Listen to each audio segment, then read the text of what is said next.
Something to really take a look at some of that theory of how a foot moves.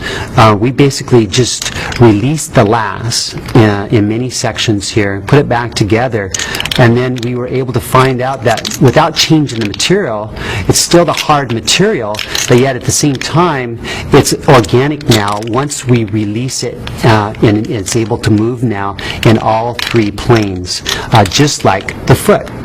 Here's a solid piece of foam with just some score lines in it, but it's still a solid piece of foam, and the small intrinsic muscles really just cannot move this. They're just not strong enough to do that in the foot.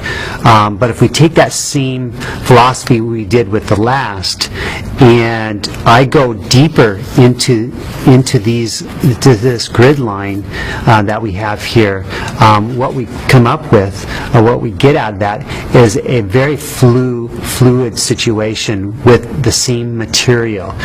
It's now very organic, very easy to articulate in the dorsal and plantar axes, and then also in the torsional way. So just like the foot, just like the last, now just like the bottom unit, the foot is now able to freely move this object however it wants to. And then if we take the shoe and we, again, just like we did with the last, even though we have solid foam here, we release it in certain areas in a grid pattern like we have done here. We have that same kind of movement in the dorsal axis and then the plantar axis, as well as torsionally too. And knowing this was definitely helping us to get to a point where when we were going to start to measure this, we knew that it was going to be on the right track towards being barefoot in a shod condition.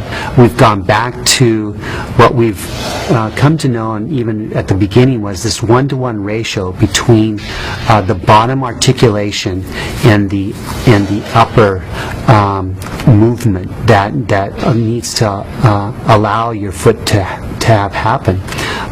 And so you can see here that a lot of the overlays have been, again, taken off, and there's this nice, simple design pattern, and it's going to be very, very comfortable. I think the original Nike Free, along with all the benefits you got out of barefoot training, the other comment we got from it is that it was just super, super comfortable. You can wear it all day. It was a great traveling shoe. Some people just love to travel with it, going, to places on a long airplane ride or whatever. I think people are going to find that, it's back. That comfort is back.